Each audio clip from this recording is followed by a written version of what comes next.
just come and kill me? No, honey, nobody's gonna come and kill you. Don't burn our building down. Oh, we won't do that.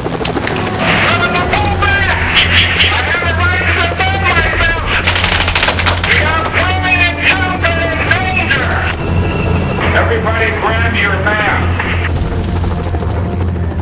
Jackie Spear, former senator of California, was a congressional staffer for Congressman Leo Ryan when he made his fact-finding mission in Jonestown.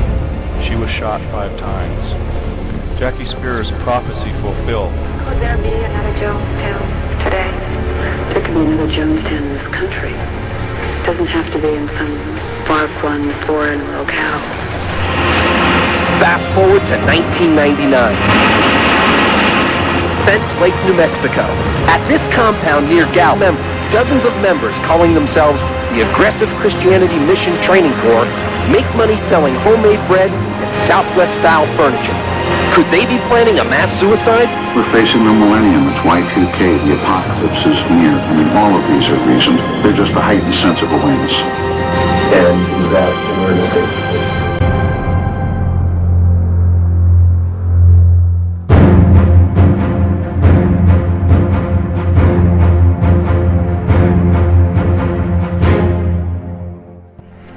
There could be another Jonestown in this country. It doesn't have to be in some far-flung foreign locale. It could happen again. And that's the real message, that we all have to be vigilant. Vigilant of what? Jonestown was a CIA op, a Trojan horse, an infiltration, a setting up of a pattern wherewith to brand anyone they want to label a cult thereafter. Enter CAN, Cult Awareness Network. CAN was started by Louis Jolion West, otherwise nicknamed Jolly, and Margaret Singer. When the initial news reports about Jonestown published within days of the murders, well before the news could be properly verified, West and Singer were front page in the media, asserting that the deaths were a, quote, mass suicide, unquote, caused by the, quote, mind control, unquote, of Jim Jones. It is now well known that the premise that 913 people there committed suicide on orders is false. Rather than a mass suicide, it is, at least substantially, an unsolved mass murder. But regardless of the tons of documented information available to show that a mass suicide never happened, West and Singer continued to tell the public that it did. Trojan horse. The term comes from analogy to an episode during the legendary Trojan War. The attacking Greeks built a wooden horse, ostensibly a peace offering, and pretended to sail away, but in fact left soldiers hidden inside the statue. After the Trojans brought the horse inside the city walls, the soldiers emerged, opened the gates to the Greek armies, and sacked the city of Troy. Trojan horse in computing. In the context of computing and software, a Trojan horse, or simply Trojan, is a piece of software which appears to perform a certain action but in fact performs another, such as a computer virus. But Trojan horses are notorious today for their use in the installation of backdoor programs. Trojan horse as a result of Jonestown. The Cult Awareness Network, CAN, was founded in the wake of the November 18, 1978 deaths of members of the new religious movement People's Temple and assassination of Congressman Leo J. Ryan in Jonestown, Guyana. The Trojan horse is a wartime strategy, and so is infiltration. They are very similar techniques. 3 men who have subsequently been murdered warned us about infiltration. We are opposed around the world by a monolithic and ruthless conspiracy that relies primarily on covert means for expanding its sphere of influence, on infiltration, on infiltration, on infiltration, on infiltration. To this first person that we're going to interview. He's an ex-Jesuit priest, and he tells you about the infiltration by the Jesuits. Especially I work in dealing with the infiltration of churches and religious Alberto Rivera, as well ex-Jesuit government, priest. that cover a tremendous number of institutions. And the purpose of that infiltration was what for? The purpose is what the Roman Catholic system has all the time as her own purpose, is to infiltrate, to penetrate all the areas of life where the Roman Catholic can have control and access for the coming world government. What that means is, in preparation for that world government, the Roman Catholic institution, especially since the establishment of the Jesuit order in 1541, throughout these 500 years, they've been in preparation and through infiltration and penetration of every level of society in order to take over the world politically and religiously. There are two doctrines that define very well these dangerous goal of the Roman Catholic institution. Two doctrines define this very well. One is called the doctrine of the apostolic succession, and that is dealing with the papacy. And the other is the doctrine, the temporal power, and that is dealing with world government. Of course, both, because you can see that even the Pope and his own individual office, he meet those requirements. He is not only the head of his church, as he called himself, John Paul II, the present Pope. He said he is the pastor of his church. He is not only that, but he is the head of his state, of his country. But that means he is the head of a political state. Both combinations are in one office there. And prophetically speaking, that is what we see in the book of Revelation. The political power always hand-to-hand with the religious power. It happened with President Kennedy, the same thing.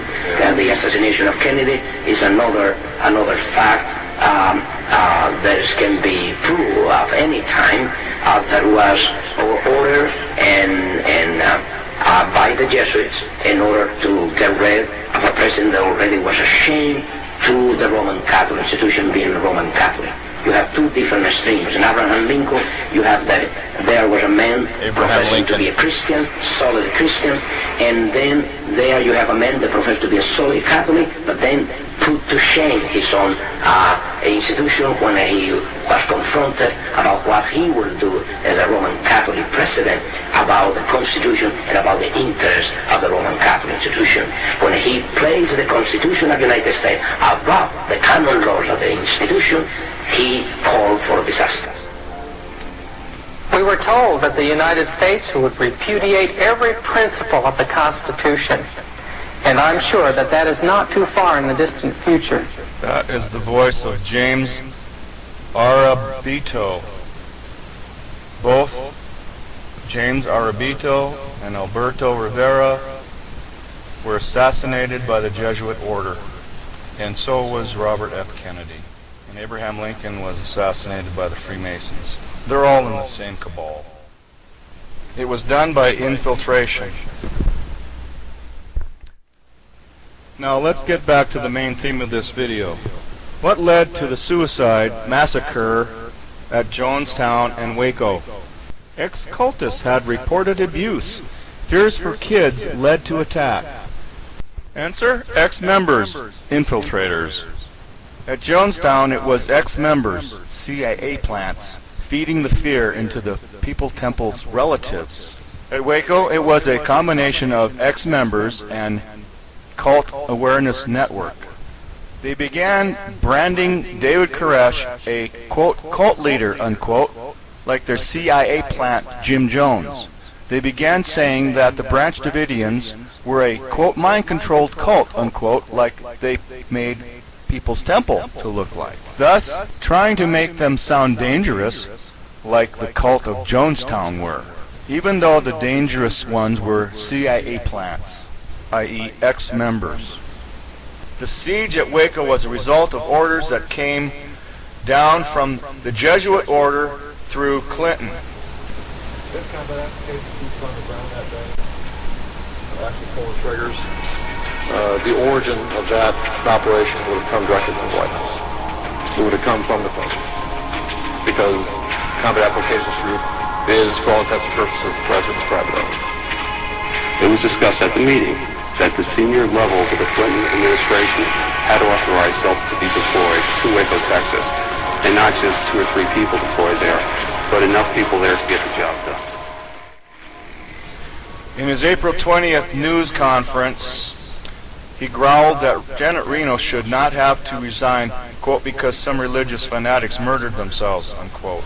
2 days later, he asserted, quote, I do not think the United States government is responsible for the fact that a bunch of fanatics decided to kill themselves, unquote. I feel your pain. Later footage of an FBI helicopter infrared of the raid at Waco was leaked, showing that the Branch Davidians who tried to escape were shot by FBI snipers and that a tank lit the Branch Davidians' house on fire, killing everyone inside. It's been said that the former director of the CIA, William Colby, leaked the footage. He was found dead soon after. All affiliated groups connected to Waco are the following: ADL, Anti-Defamation League; CAN, Cult Awareness Network; Steve Hansen; Rick Ross; Larry Wollersheim; FactNet; Wellspring; AFF, American Family Foundation; CIA, Central Intelligence Agency; FBI, Federal Bureau of Investigation.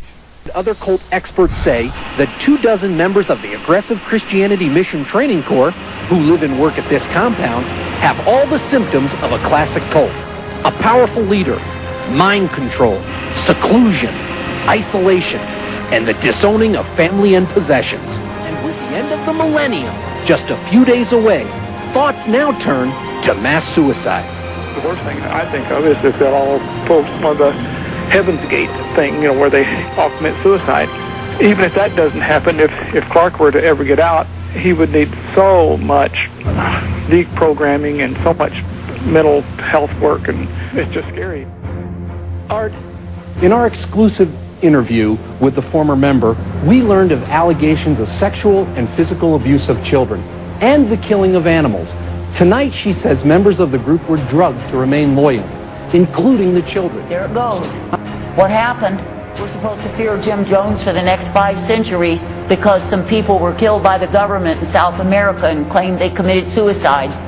Are we going to say Waco was a cult? Well, they've already said that. The government agents burn them alive and they're a cult. Now, who's the criminal? Well, they are, because the government agents had to burn them alive. They had to burn women, children, grown men. They had to burn down the compound. What is this? It's tactics of fear, intimidation, and control. And it has nothing to do with reality. The reality is, in a nation that's being more and more ruled by fear, ruled by darkness, ruled by workers of iniquity, the very stress and emphasis on cults is a power tool. You might say a power play, whereby the government can at any time come in and annihilate, destroy somebody who's been labeled a cult because they're a cult. Not because they're doing evil, not because they're doing wrong, not because they're violating the laws of the land, but because they are a cult. Now, in our definitions so far, I have now not found any instance of iniquity. I'm not going to kill you because you worship Mother Mary. And now, ever since Jim Jones, anybody that's labeled a cult is suspect of committing suicide. But anybody that investigates Jim Jones and the great saga of the supposed suicide in Guyana finds out they didn't commit suicide. The government, U.S. government agents did away with them. They murdered them. Okay? But all this hysteria that's evolved from that has proven what? You can go to Waco and you can burn alive a bunch of people because they're a cult. You can blacklist, blackball, denigrate through the media, which is Satan's gossip line, anybody you want to if you simply say they're a cult. You can take the word of backsliders, haters of God, idol worshipers against good Christian people, because the backsliders say the group they came out of is a cult. And then you're supposed to tremble in fear and hatred and hostility towards the people who have been labeled a cult. I got news for you, honey. You're in a cult. You're in a cult of cult hysteria.